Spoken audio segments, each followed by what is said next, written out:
So, hey, we will live another video, another share guys, another POV. So, ngayon guys, magbibigay lamang tayo ng point of view sa mga bagay-bagay tungkol kay Arjin. Pero syempre, bago ang lahat, don't forget to support and subscribe Kuya Val Santos Matubang at Edna Vlog Kalingap Rab.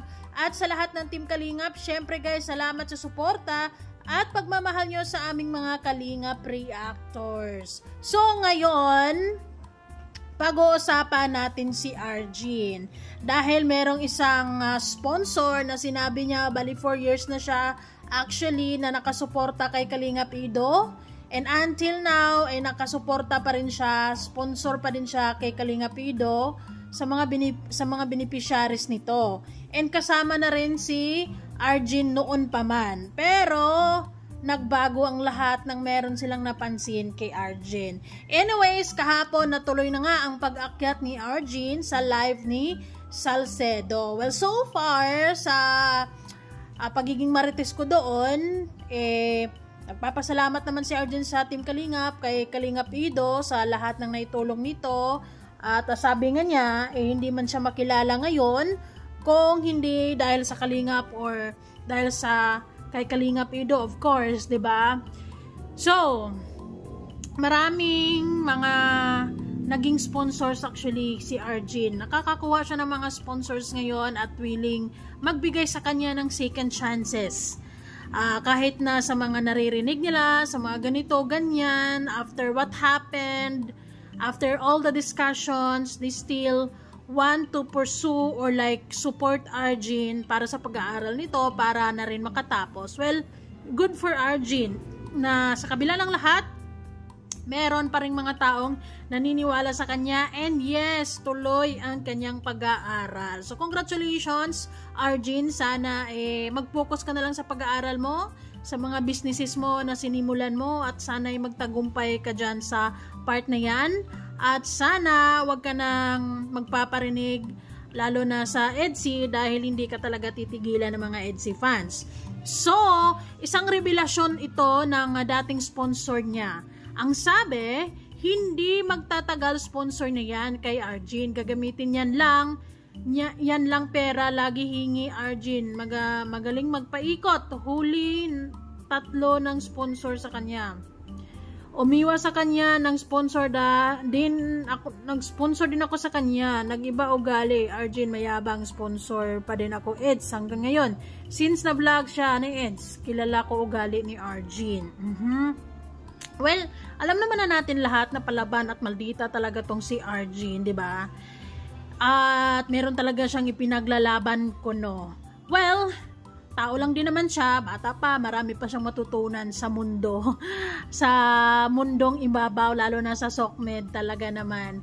And anyways, sobra lang siguro talaga niyang na-absorb ang mga pangbabash sa kanya, and then nung umalis siya sa poder ng Kalingap or sa community ng Kalingap, doon na siya nagladlad o naglabas ng sama ng loob. At syempre, hindi naman pwedeng hayaan na lang siya ng mga EDSI fans talaga na mangyera, 'di ba? Anyways, so sinabi pa ng sponsor na imbis na daw binigyan daw nila ng pera si Arjin pambiling gamit sa school, and then pinang-brace daw. May essay sa tayo diyan, ipapakita na lang natin diyan. And then meron pang mga nag-second demotion, 'di ba? Meron pang oo nga, ganito, ganyan talaga si Arjin. Hay. Pero siguro, dahil she's 1 year older naman na, 'di ba? Sana ay hindi na niya uulitin yung mga ganong ginagawa niya noon para magtiwala sa kanya yung mga sponsors, at sana makatapos talaga siya, at alam mo yon, yung sana yung mga sponsors niya ngayon ay talagang sasamahan siya through thick and thin, 'di ba? Dahil sa lahat naman ng relasyon, mayroong mga ups and down, mayroon naman talaga mga pagsubok, kasi hindi naman talaga perpekto ang bawat samahan. BFF nga mag-aaway pa, how much more silang dalawa, or yung mga sponsors na kailan lang nakilala lang nila si Arjin sa SOCMED out of pity, na akala na sabi inaapi si Arjin, na kung tutuusin siya naman yung nangunguna, 'di ba? Siya yung nag-o-offend ng mga fans, 'di ba? Dati actually, nung pagkaalis niya, mga ilang buwan rin na nahimik yung buhay niya talaga, nagtitinda siya, so on and so forth. Walang problema. Kasi hinayaan din siya ng mga fans at hindi na rin siya pinapakialaman, nagkanya-kanya na talaga ng landas. And then biglang isang araw, biglang nagpapapansin, biglang may mga pasabog, ganon, ganyan. And then syempre, patulang mga EDSI fans.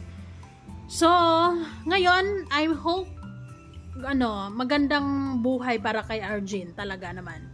Sana magbago siya at natutunan niya yung mga bagay-bagay na nagawa niya noon na hindi nagustuhan ng mga sponsors niya kaya iniwan siya. At sana ngayon ay galingan niya, ayusin niya, 'di ba? Yung tiwala ng mga sponsors na ibinigay sa kanya ngayon, sana hindi niya sasayangin. 'Di ba? Tsaka na lang yung paganda. Pag-aaral muna ang kailangan makatapos. Kasi kung makatapos ka naman, yung paganda na gusto mong gawin ay mangyayari yan. Dahil meron ka na, magkakaroon ka ng sariling trabaho, maayos na sweldo, so on and so forth. Diba? Depende yan sa diskarte ng buhay mo. Anyways, sa kabila ng hindi pagiging perfectong tao ni Arjun at hindi ko rin siya gusto sa totoo lang, pero I wish her well.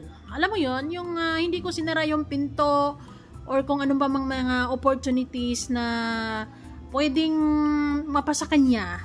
And congratulations dahil sa kabila ng lahat ay may mga taong naniniwala sa kanya at willing gumastos para makapag-aral siyang mabuti. So sana gawin niyang inspirasyon ang lahat ng mga nangyayari. Kung totoo man yung mga sinasabi ng sponsors na nag-sponsor nga daw sila kay Arjun, ganito ganyan, and then meron silang napapansin kay Arjun na hindi maganda, kaya tumigil sila, ganon.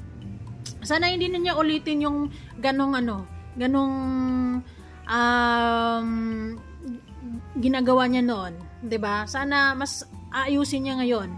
Kasi mahirap magkaroon ng sponsor sa totoo lang. So kung may taong naniniwala sa iyo, nagtitiwala sa iyo at naniniwalang makatapos ka sa pag-aaral at kaya mo, ingatan mo, 'di ba? Kung sinabing bilhin ang mga gamit mo sa school, gamit talaga sa school literal ang bibilhin mo. Tsaka na lang yung pambraces o kung ano pa mang pampaganda na bibilin mo. Okay lang siguro mga pang konting skincare, pang sa sarili, syempre dalaga, 'di ba? For sure, bibili ka talaga para sa sarili mo. Magagamit mo talaga yung pera na 'yan para sa mga bagay-bagay na diyan. Pero siguro, you have to be really open conversations para sa mga sponsors, 'di ba? So, for Arjun, sana tuloy-tuloy lang niya yung pag-aaral niya ng mabuti, and alagaan niya yung mga sponsors niya, at huwag niyang gagawin yung mga bagay na posibleng ikakadismaya ng mga sponsors niya, dahil once na mangyari yun, puputol na naman yung pag-aaral niya, 'di ba? Sayang naman. So sana mag-focus ka na lang din sa mga school works mo, school duties, so on and so forth, at huwag mo nang papakialaman yung mga lalo na ang EDSI kay Kalingap Ido, or sa mga fans, huwag ka nang magpasaring, 'di ba? Kanya-kanya na lang talaga tayo ng buhay. Yung focus ka na lang sa pag-aaral mo. Kung gusto mong mag-update sa buhay mo na lang, sa pag-aaral mo na lang, wala nang parinigan, wala nang sinasabing pasabog, ganito, ganyan. Move on na lang talaga, 'di ba?